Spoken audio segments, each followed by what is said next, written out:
Hey Michael, coming out to lunch? I'd love to, but I gotta do this call plan for next week. I'll grab my food later. Okay, good hunting.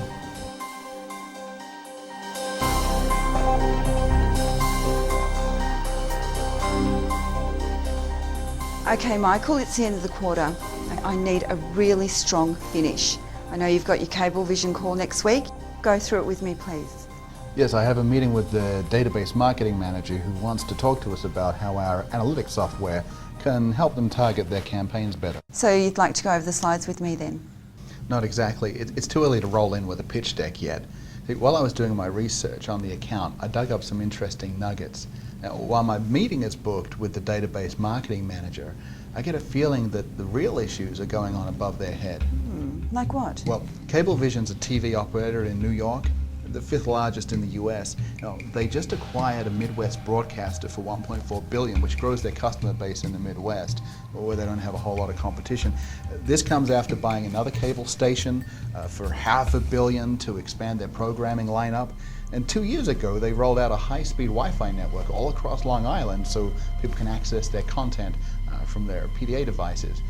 They've also spent millions of dollars buying back their shares off the stock market, and in an interesting play, just a few months ago, they announced that they had acquired Newsweek magazine for hundreds of millions of dollars. A print magazine? Yeah, it's all about content and subscribers in their business, right? And Cablevision's been adding both in recent years. They've also been buying back their stock like there's no tomorrow, which puts power back in the hands of their founding family. It's a lot of investment. So how does that impact next week's call? Well, I'm forming a hypothesis that the database marketing manager is probably a propeller spinner who just wants to talk about our technical features. There's a lot more that's going on above their head. That's what I really need to get to. That's usually the case. The higher you go, the wider the view and the budget. Okay? The manager you meet with next week may not even be aware of the issues, let alone understands them. Right, and if I go in guns blazing about the macro business issues, I'm probably going to be talking a language they don't understand. Trouble is, if I don't do anything to rise above their level, we'll probably end up in a features and price discussion that misses the bigger picture. And what is the bigger picture, Michael? Cablevision's making a play to become a national media franchise. Print, online, TV, Wi-Fi, mobile devices. It seems to me that the better that they can figure out how to cross-sell to their customers and cross-sell advertising packages across all these mediums to advertisers and the agencies, that's going to be a massive revenue growth opportunity for them. Okay then, walk me through the structure of your call. Well, actually, I've got it here on the screen if you want to have a look. Oh, well, let's have a look. Well, I don't simply want to go in and pitch our product. So the first step in the precision model is to open them up about the opportunities that they're trying to pursue, get talking about that. I'm going to need to ask open questions in context to the person I'm first meeting with. And from what she told me on the phone, her priorities are about being able to mine their database of cable customers to get better insights. But that's a pretty loose description on her part. So I'm going to need to dig deeper to understand why does she need it and why does she need it now.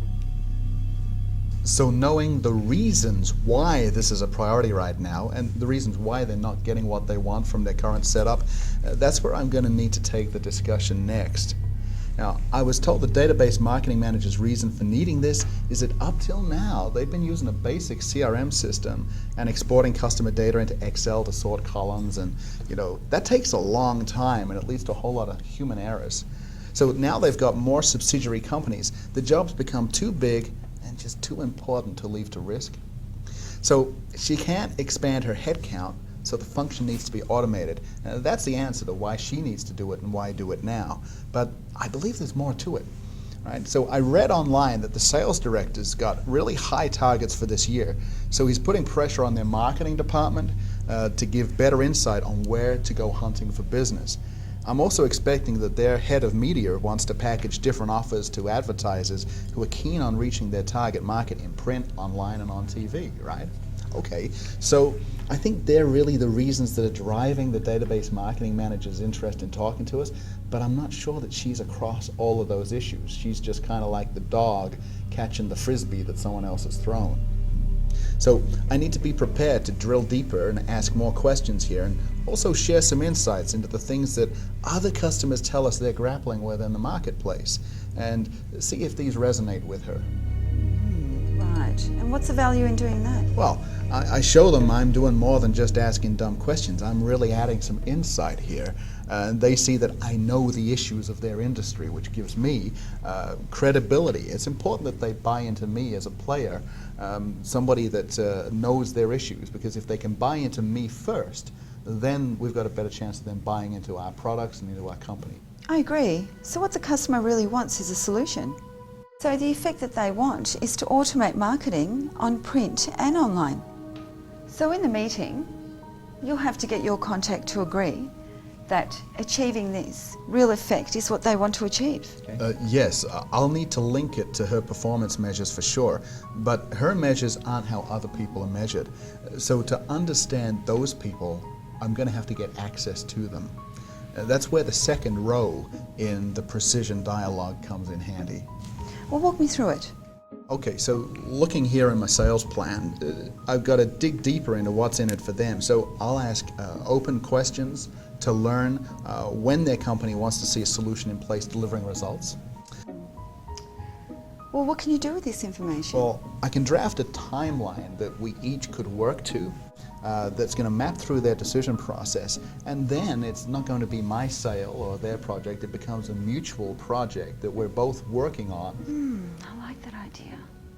But how does that benefit you? I get clarity on the hoops that they and we are going to need to jump through to get sign-off.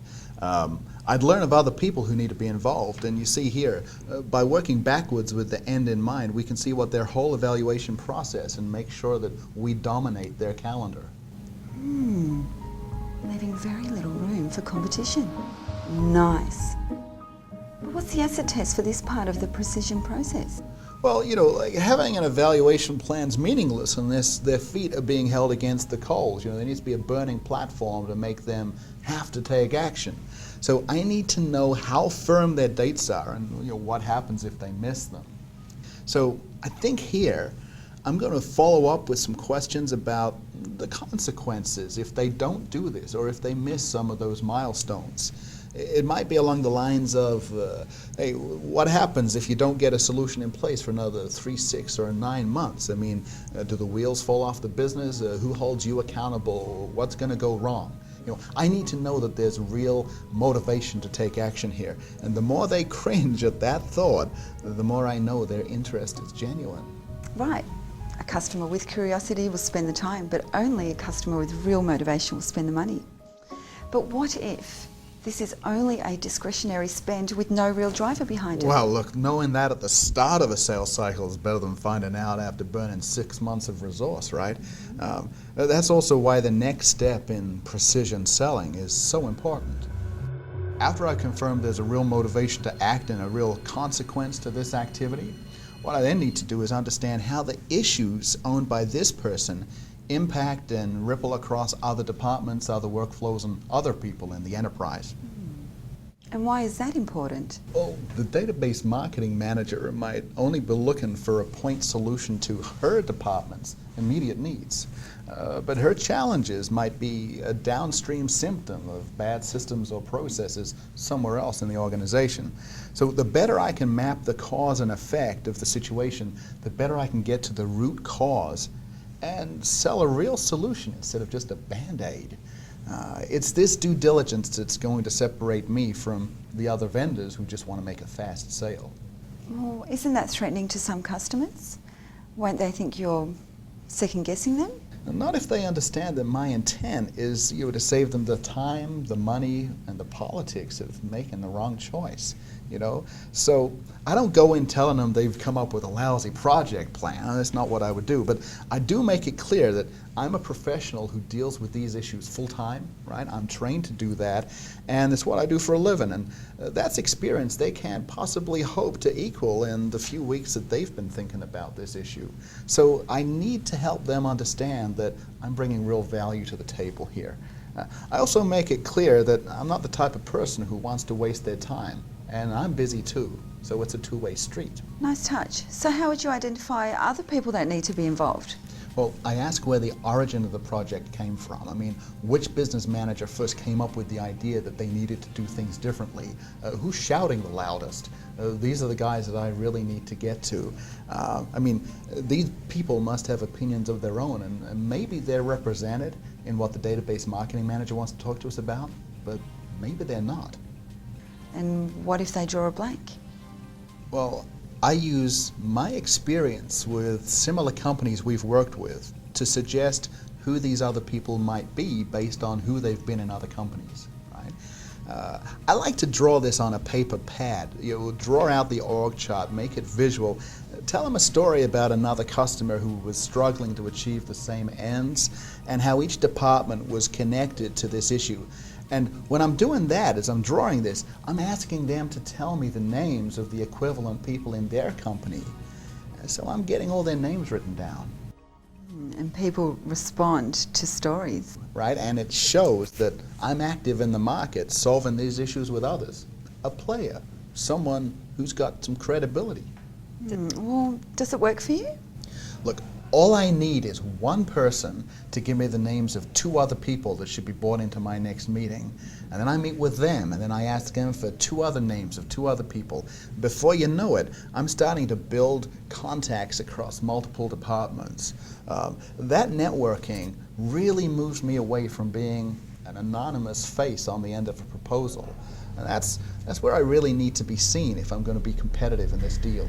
Sounds a little bit like cold calling. You've got real stones if you like doing that. But it's not like cold calling. It's referral networking. You know, the more I can get people referring me up to other people, my success rate goes to 8 times out of 10. The door is going to open compared to cold calling, which is a whole different ballgame. Okay, so you've moved them through consequences and impact. What then? I summarize at the scope step in the precision dialogue. Here I need them to agree that the consequences we discussed are real and that all the people that we've discussed are really impacted. What if they won't play? Well, that's their choice, right? I make it clear that I have a choice too. Either they want me to do my job the right way or they're not really a serious buyer. It's as simple as that. Well, where to next? Into the final row of the precision questioning model. This might not be somewhere I get to in the first call. In fact, most times I'll reserve these next 3 squares for later in the sales cycle after we've mutually developed ideas about what their solution really needs to look like. Walk me through just the same. Well, like the 2 other stages, I'm going to start with open questions to know what they think their solution ought to look like. This tells me where their head is and who's been giving them their ideas. Like if a competitor is already in their ear. Yeah, exactly, right? But absent this, it tells me how mature their own thinking is and how educated their internal people really are on the types of solutions that they're probably going to need. I need to know this before I open the kimono of what our solution's going to be, because there's always the risk I'll show them the space shuttle when all they want to buy is a tricycle. You know, so I need to know where their head's at. I need to know their risk tolerance. I need to know their budget. All of this stems from their level of awareness of how sophisticated they're prepared to buy a solution as. So I never talk about my solution until I already know what their shopping list already looks like and how much education they're going to need from us. Okay, so you get their ideas on the table, but what then? Well, I make a list of them. I circle any of their shopping list criteria that sound like they came from the competition, right? And I ask them what they like about it and why. Then my job is to differentiate our solution. So I congratulate them on their current thinking, and I ask permission to share our insights onto ways that their ideas could be optimized. Well, do they ever say, no, I don't want to know how to do this better? Never heard it.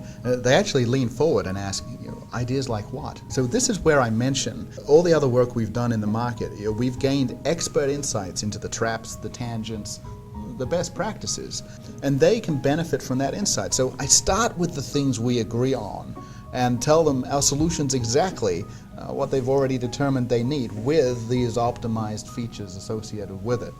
That validates their original thinking, but also gives us credit for improving the solution. When I can get them to that point, then we're starting to re-engineer their vision, and that puts us in more control. So here, you get agreement that this is really what they need and what the solution needs to be. Yes, right. We re-engineer their vision of a solution, and that adds huge value because it connects to the issues each person has told us that they already have. And then the whole precision model, it gives me much more control over the buying process, right? Because I'm leading them. It provides multiple places to test if the customer's genuine and if they're buying into me, my company, and what our solution's going to be.